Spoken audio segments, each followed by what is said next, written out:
Estamos estudando nessa semana sobre permanecendo na vontade de Deus, certo? Então, hoje, na terça-feira, nós vamos estudar sobre maduros e convictos. O que é que nós precisamos saber para estarmos maduros e convictos na fé? Para começar um empreendimento, é necessário você ter um propósito, você ter um objetivo, ter um norte. Então, o ministério de Paulo, né, a missão de Paulo e dos cooperadores dele, mostra essa determinação. O foco de Paulo era espalhar o evangelho pelo mundo todo, por todos os lugares conhecidos, todos os lugares desbravados. Ele queria pregar o evangelho. Por isso que ele saiu de Jerusalém e foi se espalhando mais para longe possível para pregar o evangelho para o mundo todo. Agora, como é que ele descreve esse objetivo dele? Colossenses 4, 12 e 13 diz assim: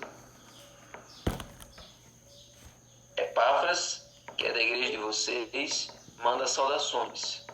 Ele é um servo de Cristo Jesus, que está sempre lutando por vocês em oração, para que vocês se conservem maduros e plenamente convictos em toda a vontade de Deus.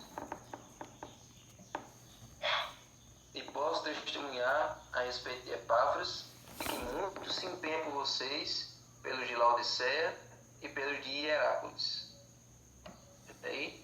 Então, Epáfras foi esse... Acredito que ele era como se fosse um ancião, um homem ali consagrado, um homem ali de Deus, que Paulo confiava nele para poder ele administrar e cuidar das igrejas que Paulo tinha fundado.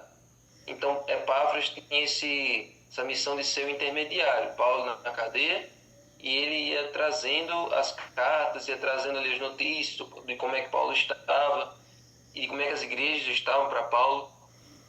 Então, Epáfras teve um papel fundamental na pregação do evangelho em Colossos e nas cidades de Laodiceia e Hierápolis.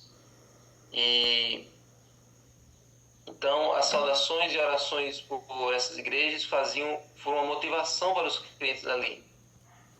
Então, Paulo orava com um propósito, que os colossenses eles permanecessem maduros e plenamente convictos, certo?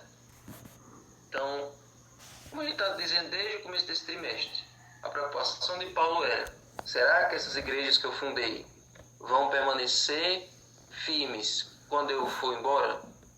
Será que essas igrejas vão permanecer... Elas vão permanecer na fé quando eu morrer? Porque logo eu vou morrer. Daqui não tem para onde ir. Eu apelei para o imperador, estou na cadeia imperial. Como eu não vou renunciar a Jesus, como eu não vou deixar de seguir ele, eles vão me matar de algum jeito. Então, como é que essas igrejas vão permanecer e não vão cair em qualquer vento de doutrina que tenha, não vão querer retornar ao judaísmo, né? Porque tem aqueles falsos mestres que estavam querendo converter os cristãos ao judaísmo. Então, Paulo estava preocupado com isso. Então, pessoas como Epáfras eram um alento para Paulo, porque sabia que quando ele morresse, aquelas pessoas iam ficar em boas mãos. Porque tinham líderes que pensavam assim como Paulo. Tinham líderes que compartilhavam do mesmo espírito de Paulo. Então, gente, discipulado é uma coisa fundamental, é uma coisa, por vezes, difícil, né, de se executar, mas é necessário. É necessário. A gente precisa realmente treinar alguém para ser como nós. Fazer com que outra pessoa siga o nosso exemplo, siga a nossa maneira de ser. Certo? Então, nós precisamos discipular alguém. Alguém que tenha a aptidão de seguir naquele processo. Porque, por exemplo, se eu sou um líder, se eu sou uma pessoa que tem influência sobre outras pessoas, eu preciso achar alguém que também eu veja que ela tem influência, que ela tem a capacidade de conduzir os outros. Então, eu vou só treinar ela em alguns detalhes para ela se tornar parecida comigo. Então, Paulo viu em Epáfras alguém que poderia ajudá-lo na condução dessas igrejas. Mas vamos analisar uns elementos dessa oração de Paulo, né? Então, Verso 12 diz, para que vocês se conservem. Conservar. Conservar vem no verbo grego e significa permanecer firme e inabalável. Isso é possível para aqueles que permanecem na fé, alicerçados e firmes, não se deixando afastar da esperança do Evangelho. Olha aí.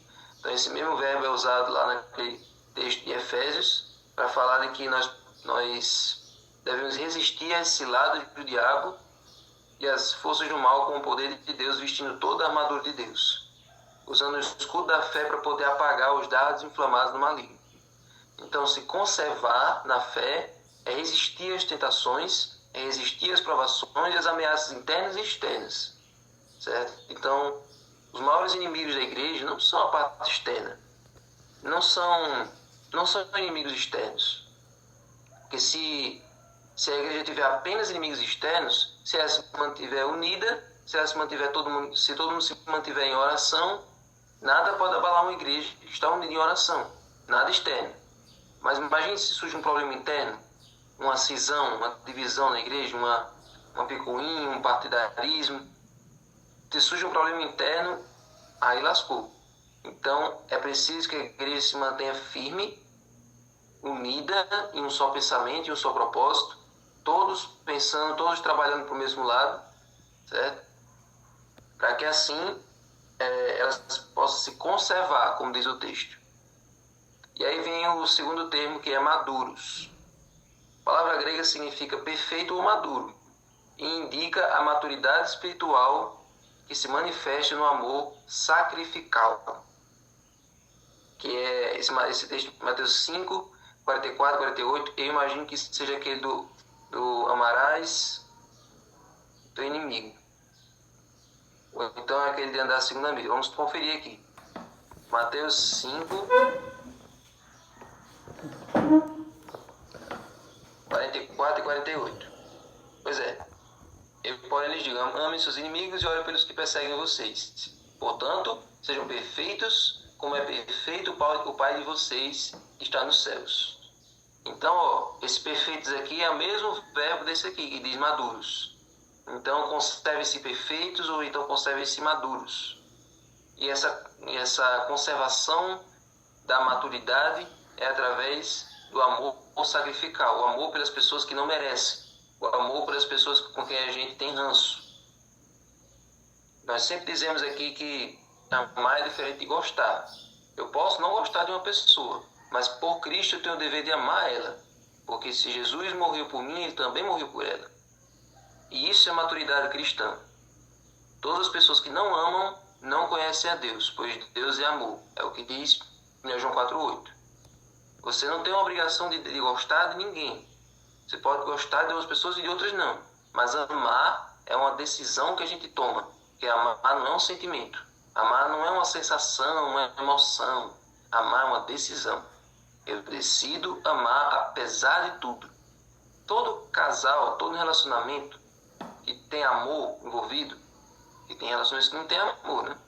Os que têm amor, o amor é apesar de, certo? Então você sabe que a outra pessoa tem defeitos, sabe que ela não tem, às vezes não tem interesses iguais a você, então você gosta de umas coisas, ela gosta de outras, mas ali nesse relacionamento, o amor ele supera os defeitos. Ele é uma coisa que decide superar qualquer problema que tenha, porque você quer estar com aquela pessoa. Dá para explicar isso? Não dá. Então, do mesmo jeito é o que diz em Mateus 5. O amor tem que ser algo além da razão, porque ele não enxerga os defeitos. E ele não é um sentimento, ele é uma decisão. Então, isso é maturidade espiritual. No entanto, mesmo os mais maduros na fé nunca presumirão já terem obtido a perfeição. Ou seja, quando uma pessoa está madura, ela não afirma que está madura. Ela nunca diz que eu estou espiritual, que hoje eu estou para cima, que hoje eu já cheguei num patamar que eu nunca pensei que tinha chegado antes. As pessoas que acham que estão maduras estão muito longe da maturidade. E as pessoas que estão maduras, elas nunca vão reconhecer que estão. Elas sempre vão achar que precisam melhorar um pouco mais. Certo? Então, essa é a questão. Lembre-se daquele ditado o filósofo lá que dizia, só sei que nada sei. Ele era um filósofo muito inteligente. Ele dizia, eu só sei de uma coisa, que eu não sei de nada. Então as pessoas que afirmam isso, elas Sócrates, tudo bem. Então, as pessoas que afirmam isso, elas estão dispostas a aprender e evoluir, certo? Aí, Paulo queria que eles se conservassem maduros e plenamente convictos. No grego isso é uma palavra só, que transmite a ideia de algo plenamente desenvolvido ou levado à sua totalidade, certo? É usada para descrever que Abraão estava plenamente convicto que Deus cumpriria sua promessa, mesmo que parecesse impossível. Então, esse plenamente convicto você pode traduzir com fé. Então, além de você se conservar, além de você ser maduro, você precisa também ter uma fé inamovível, uma fé inabalável. Confiar em Deus mesmo quando tudo parece que não tem para onde ir. Então, as demonstrações de fé de Abraão, de sair da sua terra e ir para o lugar onde Deus iria mostrar, ali foi uma demonstração de fé no impossível. A confiança que Abraão demonstrou ao sacrificar Isaac também é uma demonstração de fé além das probabilidades. Então, esse estar plenamente convicto é ter uma fé genuína. Então, é isso que nós devemos ter, uma convicção plena, uma fé que se aperfeiçoa nas dificuldades. É muito fácil ter fé quando está tudo bem. A fé, ela é desenvolvida, ela é melhorada, ela é aumentada conforme os problemas vêm, certo? E aí, além de tudo isso que nós já lemos, tem aí a última frase que é plenamente convictos em toda a vontade de Deus. Então a palavra toda indica algo completo. Paulo orou para que os colossenses transbordassem do pleno conhecimento de Deus e vivessem de modo digno do Senhor para o seu inteiro agrado, segundo a força da sua glória. Então aqui se relaciona lá com Romanos 12, para que experimenteis qual seja a boa, perfeita e agradável vontade de Deus. Nós já falamos aqui na lição que qual é a maneira de descobrir a vontade de Deus? Estuda na Bíblia. Então, quando a gente pede uma coisa que Deus não atende, por quê? Porque não está alinhado com a vontade de Deus. Então, significa que a gente não conhece os gostos de Deus, a gente não conhece o que é que Deus quer, o que é que Deus não quer. Isso a gente só descobre tendo intimidade com Ele.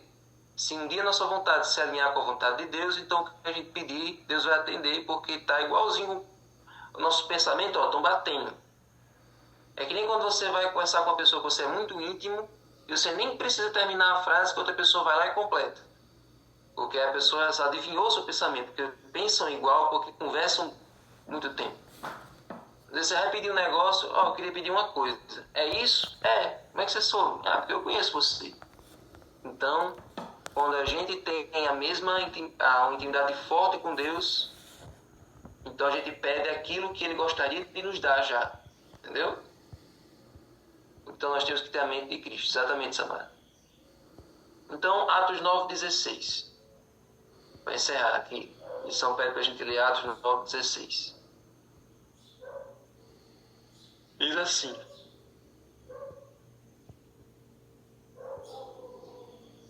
pois eu mesmo vou mostrar a ele, como verso 15, mas o Senhor disse a Ananias: vá, porque este é para mim um instrumento escolhido para levar o meu nome diante dos gentios e reis, bem como diante dos filhos de Israel. Pois eu mesmo vou mostrar a ele quanto ele deve sofrer pelo meu nome. Olha aí. Então, no próprio chamado de Paulo, Deus já deixou claro que ele iria sofrer. E muitas vezes a gente entra na igreja e acha que a vida cristã não vai ter sofrimento.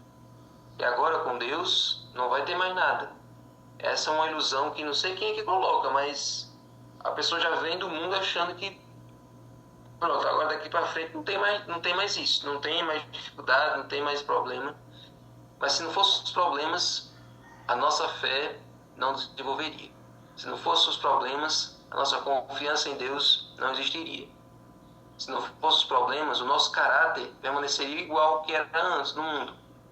Pessoas fracas, pessoas medrosas, pessoas insensíveis, pessoas críticas. Todos os problemas do mundo continuariam com a gente até a morte se não fosse nenhum problema na vida cristã. A gente achava que a vida cristã é só vitória, e assim permanecia igual que era no mundo. Então, as provações ajudam a gente a sair daquele perfil que a gente tinha antes. Ajudam a gente a se desvencilhar, a se soltar daquelas coisas que a gente era no mundo antes. Agora a gente vai crescendo de fé em fé até o dia da glorificação, quando Jesus voltar. Amém? Amém. Senhor Deus, muito obrigado, Senhor, pela lição de hoje. Muito obrigado, Senhor, pelas coisas que nós aprendemos aqui. Nos ajuda, Senhor, a nos desenvolver. Nos ajuda a permanecer maduros, a ter um amor que se sacrifica pelos outros, a ter uma fé inabalável, a ter uma confiança em Ti que se aperfeiçoe nas provações. Fica conosco, agora abençoa o estudo do livro, aos demais. Abençoa cada um que entrou aqui. Enche eles de bênçãos no dia de hoje, em nome de Jesus. Amém. Rocha.